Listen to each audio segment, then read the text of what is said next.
विश्व पर्यावास दिवस के मौके पर उपराष्ट्रपति एम वेंकैया नायडू ने कहा, सुरक्षित, सुगम और आरामदेह आवास प्रत्येक मानव का मूल अधिकार।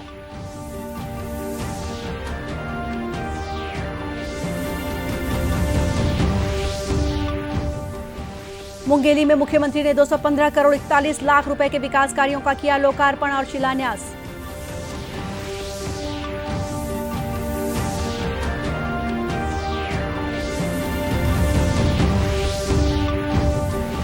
डॉक्टर रमन सिंह ने लखीमपुर खीरी की घटना को दुखद बताते हुए कहा कि छत्तीसगढ़ में इस पर राजनीति उचित नहीं।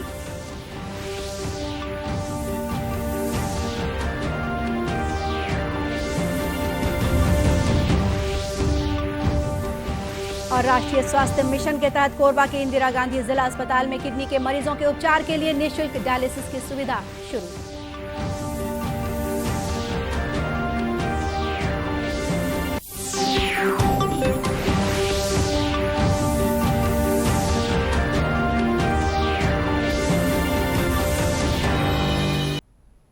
नमस्कार, आप देख रहे हैं दूरदर्शन समाचार। मैं हूं गोपा सान्याल। अब समाचार विस्तार से। आज विश्व पर्यावास दिवस है। इसका उद्देश्य दुनिया में सभी के लिए समुचित आश्रय और आवास के मूल अधिकार को बढ़ावा देना है। हर साल अक्टूबर महीने के पहले सोमवार को पर्यावास दिवस मनाया जाता है। इस अवसर पर उपराष्ट्रपति एम वेंकैया नायडू ने कहा कि सुरक्षित, सुगम और आरामदेह आवास प्रत्येक मानव का मूल अधिकार है।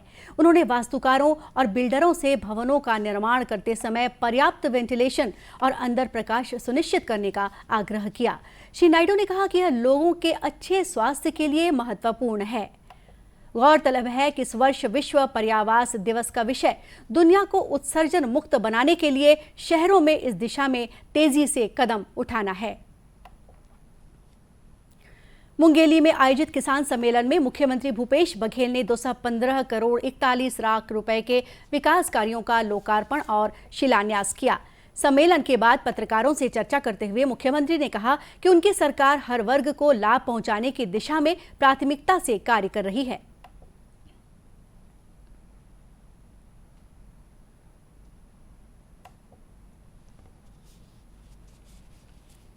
आज मुंगेली में 200 करोड़ से अधिक की राशि के लोकार्पण और भूमि पूजन, साथ ही किसान सम्मेलन हुआ।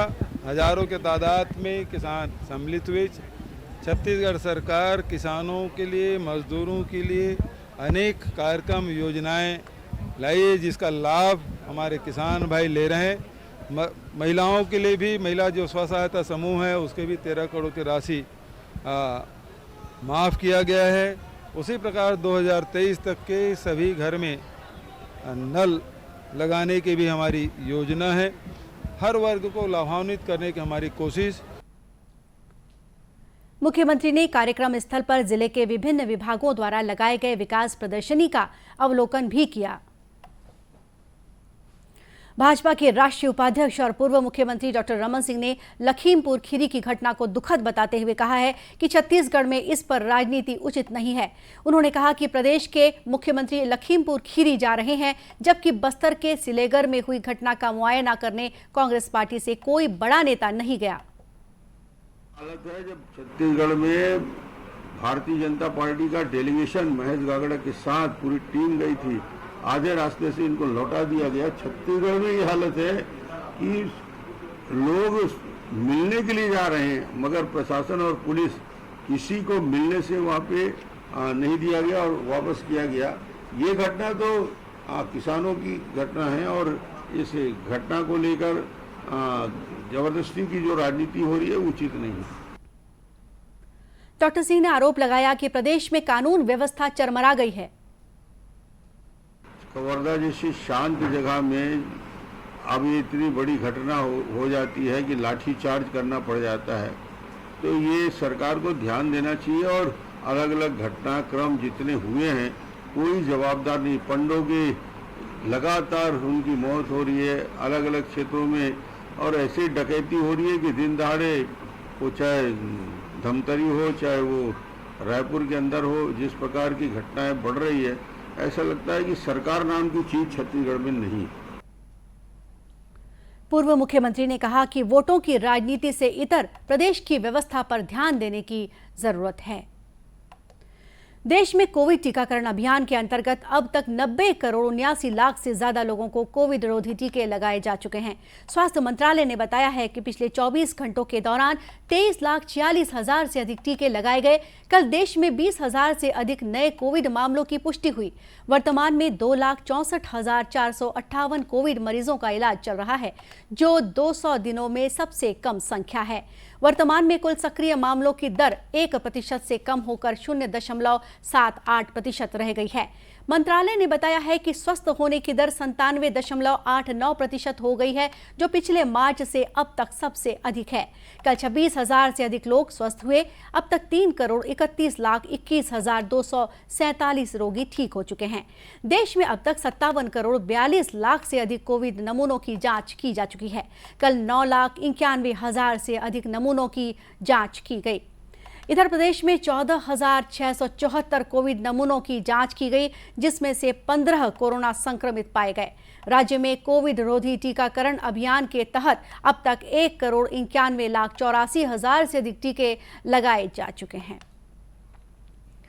केंद्र सरकार के राष्ट्रीय स्वास्थ्य मिशन से कोरबा के इंदिरा गांधी जिला अस्पताल में किडनी के मरीजों के उपचार के लिए निःशुल्क डायलिसिस की सुविधा शुरू की गई है। केंद्र सरकार की इस योजना से अब गरीब और जरूरतमंद परिवारों को किडनी के इलाज के दौरान होने वाले डायलिसिस के महंगे खर्चे से छुटकारा मिलेगा। वनांचल ग्राम बिशनपुर से डायलिसिस के लिए पहुंचे रविंद्र कुमार ने बताया कि वे पिछले 4 साल से डायलिसिस करा रहे हैं, जिससे उन्हें आर्थिक दिक्कतों से जूझना पड़ता था। लेकिन अब जिला अस्पताल में केंद्र सरकार की राष्ट्रीय स्वास्थ्य मिशन के तहत डायलिसिस सुविधा शुरू होने से काफी राहत है। ऐसा ही कुछ एक अन्य मरीज अजय साहू ने भी बताया। मैं बिशनपुर से आया हूँ, डायलिसिस करवाता हूँ। मैं पहले प्राइवेट में करवाते थे तो पैसा लगता था, अब यहाँ पे सरकारी में करवाते हैं तो फ्री में होता है। और हम लोग को बहुत सुविधा दी है सरकार ने, इसके लिए बहुत बहुत धन्यवाद। हम लोग को बहुत राहत मिला है। सप्ताह में 3 बार मेरा डायलिसिस होता है। इससे पहले मैं प्राइवेट हॉस्पिटल में बिलासपुर में 2 बार करवाया था, वहाँ पैसा लगता था। यहाँ पैसा नहीं लगता है और बढ़िया से डायलिसिस। जिला अस्पताल के चिकित्सक डॉक्टर गोपाल कंवर ने बताया कि राष्ट्रीय स्वास्थ्य मिशन के तहत 6 डायलिसिस मशीन लगाए गए हैं। अमृत धारा योजना के तहत मरीजों को निःशुल्क डायलिसिस की सुविधा प्रदान की जा रही है, जिससे प्रतिदिन 17 से 18 मरीजों का जहां डायलिसिस किया जा रहा है, वहीं मशीनों के इंस्टॉलेशन के बाद से अब तक 3,000 से अधिक मरीजों को इसका लाभ दिया जा चुका है। एक्चुअली में जो यहाँ शुरू हुआ है नेशनल हेल्थ मिशन के थ्रू चल रहा है, लेकिन अभी जो डायलिसिस हो रहा है वो अमृत धारा जो रहता है, जो निःशुल्क डायलिसिस सेवा है, उसके थ्रू चल रहा है। बाहर से पब्लिक पार्टनरशिप में टाई अप है एक्चुअली में, और उससे कर रहे हैं हम लोग। डेली यहाँ पर हमारे पास टोटल 6 मशीन है, तो उसके हिसाब से डेली एक मशीन में 3 डायलिसिस हो जाता है, तो टोटल 17 से 18 डायलिसिस पर डे कर रहे हैं। और अभी तक जितने दिनों से डायलिसिस हुए लगभग 3,000 करीब डायलिसिस हो चुके हैं हमारे पास। और ये सभी गवर्नमेंट की स्कीम के हिसाब से निःशुल्क हो रहे हैं उस पर, और उन पे डायलिसिस का कोई पैसा नहीं लगता उसमें डायलिसिस करने के लिए। हमारे यहाँ टेक्नीशियंस हैं, डॉक्टर के सुपरविजन पे डायलिसिस होते रहता है। गौरतलब है कि केंद्र शासन की राष्ट्रीय स्वास्थ्य मिशन के तहत संचालित डायलिसिस सुविधा गरीब और बीपीएल परिवारों के लिए आज जहां वरदान साबित हो रहा है, वहीं ऐसे परिवारों पर से अब आर्थिक बोझ का भार भी कम हुआ है। 21वीं राज्य स्तरीय शालेय क्रीड़ा प्रतियोगिता बिलासपुर में आयोजित की गई है। प्रतियोगिता का उद्घाटन राजस्व मंत्री जयसिंह अग्रवाल ने किया। इस प्रतियोगिता में राज्य के 5 संभागों के 1,000 से अधिक खिलाड़ी भाग ले रहे हैं। प्रतियोगिता के शुभारंभ मौके पर मुख्य अतिथि जयसिंह अग्रवाल ने कहा कि प्रदेश सरकार खेल को बढ़ावा देने के लिए कार्य कर रही है। पिछले दिनों बिलासपुर में 42 करोड़ के खेल सुविधाओं का लोकार्पण और शिलान्यास किया गया। बिलासपुर में 4 खेल अकेडमी की शुरुआत की गई, जिससे क्षेत्र के खिलाड़ियों को आगे बढ़ने का मौका मिलेगा। बहुत ही खुशी की बात है बिलासपुर वासियों के लिए भी, पूरे प्रदेश के हमारे बच्चों के लिए इन प्रतियोगिता में भाग लेंगे और हम उनके उज्जवल भविष्य की कामना करते हैं।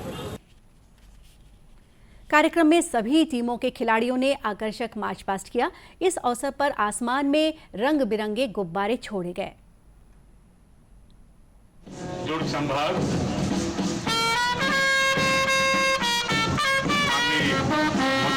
महोदय का ये गृह जिला संभाग और दुर्ग मां की खिलाड़ियों की सलामी स्वीकार करते हुए माननीय मुख्य अतिथि महोदय सलामी मंच की ओर एक बड़ा दस्ता।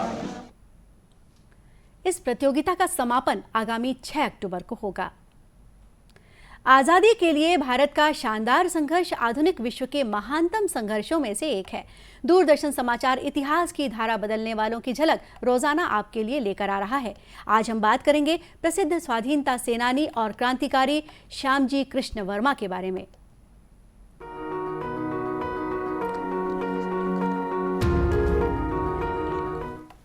आज प्रसिद्ध स्वाधीनता सेनानी और क्रांतिकारी श्यामजी कृष्ण वर्मा की जयंती है।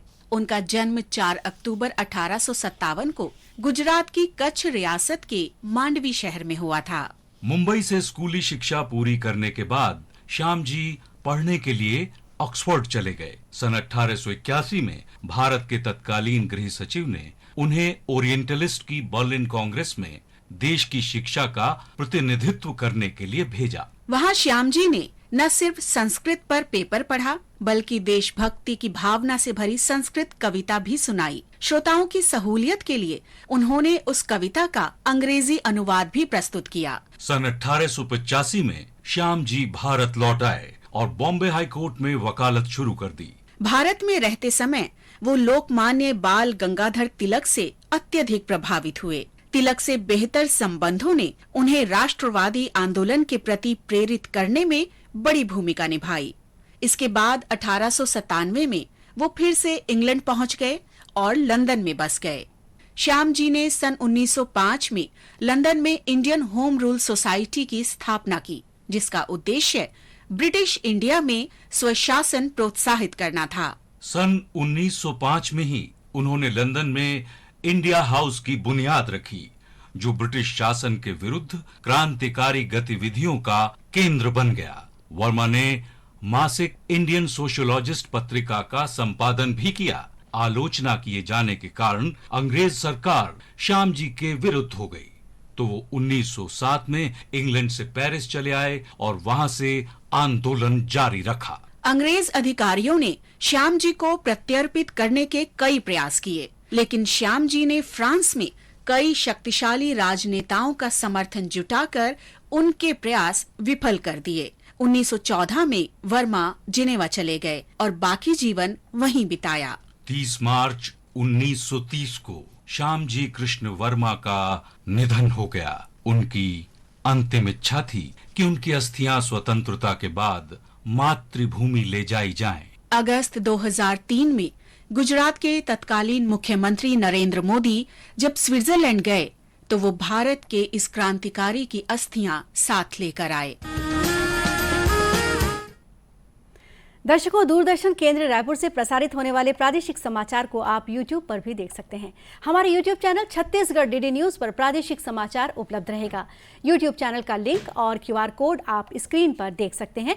अपने एंड्रॉइड फोन से QR कोड स्कैन कर आप छत्तीसगढ़ डीडी न्यूज लिंक पर जा सकते हैं। इसके अलावा छत्तीसगढ़ डीडी न्यूज फेसबुक और ट्विटर पर भी उपलब्ध है। अंत में मुख्य समाचार एक बार फिर। विश्व पर्यावास दिवस के मौके पर उपराष्ट्रपति एम वेंकैया नायडू ने कहा, सुरक्षित, सुगम और आरामदेह आवास प्रत्येक मानव का मूल अधिकार।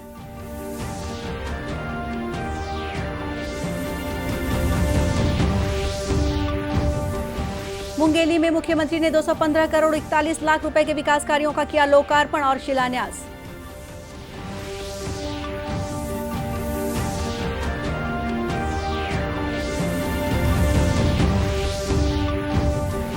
डॉक्टर रमन सिंह ने लखीमपुर खीरी की घटना को दुखद बताते हुए कहा कि छत्तीसगढ़ में इस पर राजनीति उचित नहीं।